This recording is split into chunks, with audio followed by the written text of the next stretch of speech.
This is Autoline Daily reporting on the global automotive industry. Back in June, merger talks between FCA and Renault collapsed, but the possible alliance isn't dead yet. According to a report from the Wall Street Journal, Nissan and Renault are trying to work on a deal to reduce the French automaker's 43.4% stake in Nissan to revive merger talks with FCA. The deal needs approval from the French government, which owns 15% of Renault. The discussion started soon after FCA yanked the proposal off the table in June, and a memorandum of understanding on the restructuring could be announced as soon as September. Last week we teased we have some information on the new Mustang GT500, and let's start with what most people want to know. It makes 760 horsepower and 625 pound-feet of torque.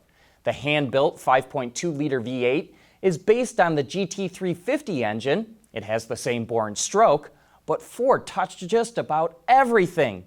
The heads have been CNC ported. It has higher tension valve springs. The valve covers are aluminum, not plastic, and the head bolts are longer. It needs those longer bolts in part because the in-cylinder pressure is much higher than the GT350, over 1,800 psi versus about 1,150 psi.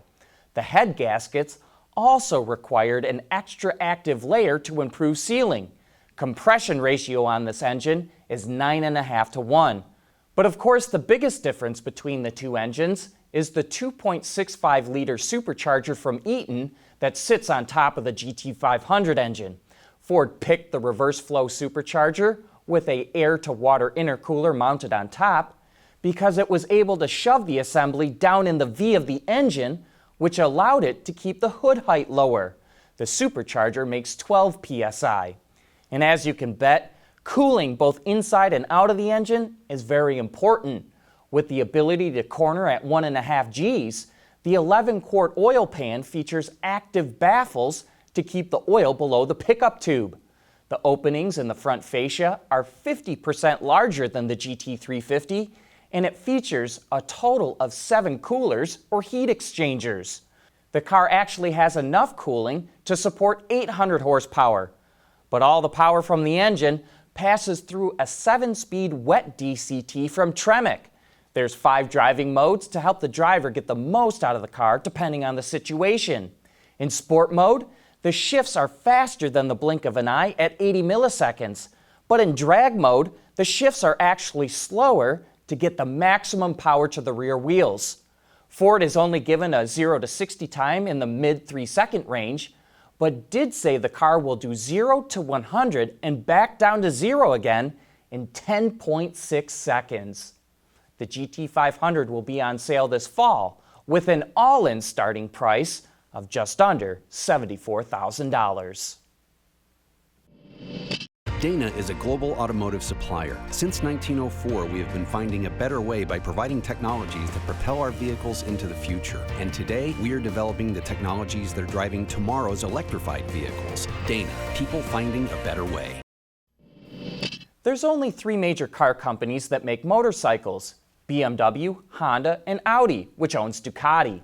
And while motorcycles are a relatively small part of their business, they enjoy the highest profit margins in those companies. BMW's car operations now only make a 3% profit margin, but its motorcycle operations make over 14%. Honda cars have a 4% margin, but its motorcycles are at 13%. And while Audi makes 8% on its cars, it makes 10% on its motorcycles. Who knew that bikes could be so profitable? In racing news over the weekend, Lewis Hamilton won the Formula One Hungarian Grand Prix in his Mercedes. Max Verstappen actually led most of the race from pole position in his Red Bull Honda, but Hamilton passed him with only 4 laps left in the race. In NASCAR, Chase Elliott won in his Chevy at the road race at Watkins Glen. The IMSA race at Road America turned out to be a drag race to the end in the DPI category. Mazda Team Yost edged out Acura Team Penske by just 0.2 of a second. Ford Chip Ganassi Racing took the victory in the GTLM class. And speaking of racing, Starting in 2022, IndyCars will use 2.4-liter V6 engines with 800 horsepower, 50 more than the 2.2-liter engines used today. And they're going to be hybrids. That means they'll have an electric motor that will add another 50 horsepower. Altogether, drivers will have 900 horses to tap into. It also means that if they spin out and stall the engine, they'll be able to start them with the hybrid system and not have to rely on pit crews or track personnel to get it started. Since automakers need to electrify their production engines, IndyCar and other racing series have to keep up to date. Automakers want to race the kind of technology that they have in their showrooms, and that means hybrids. Autoline Daily is brought to you by Bridgestone Tires, your journey, our passion. Dana, people finding a better way. And by Yazaki, Power, Data, Display. Despite the trend in the industry to move away from sedans and replace them with SUVs, Nissan believes there's still plenty of customers who want sedans. Here's Autoline's Jack Hollauer with more. While many OEMs are abandoning their sedans, Nissan is coming on strong with an entry model. The 2020 Nissan Versa was designed specifically to appeal to people who need that kind of car. Nissan's plan for the Versa is aimed at people who want a car to be nothing more than a way to get from point A to B safely. So the target market for this new Versa, basically this car can appeal to all ages, but we've got our first timers, those that are just entering the workforce or still in college. We've got our full families that may be interested in this. This cabin space is very spacious inside. There's room for a family of 4 or more in this vehicle. And we also have those that, like the millennials today and the Gen Zs, they want to have money to spend on their experiences. So this car, because of the great value that it has, they're able to still have their experiential life as well as have a very good quality car that gives them everything they need and is completely connected. The new Versa is a rather unassuming car. It drives exactly how you would expect a subcompact with 122 horsepower naturally aspirated 4-cylinder would. A little slow to accelerate onto the freeway, but you get what you pay for. The 1.6-liter engine gets an EPA estimated 35 combined miles per gallon. It's not sporty, but keep in mind Nissan's target market for this model. The 2020 Versa has been redesigned on the inside and out. It features a 7-inch touchscreen with Apple CarPlay and Android Auto, front and rear automatic braking, and best-in-class legroom in all 3 trims. The exterior styling is also more modern and matches the other sedans in Nissan's lineup. The 2020 Versa comes in 3 trim levels, S, SV, and SR. The S starts at 14K for a 5-speed manual and 16K for a CVT. The SV starts at 17,640 and the SR around 18K.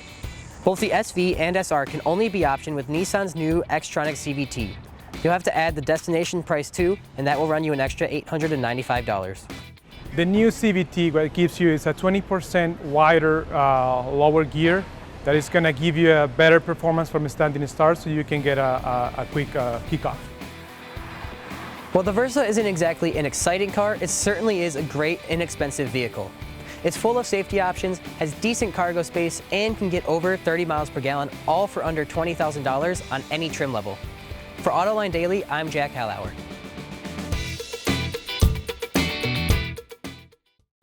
Thanks for that report, Jack. That wraps up today's show. Thanks for watching. We'll see you again tomorrow.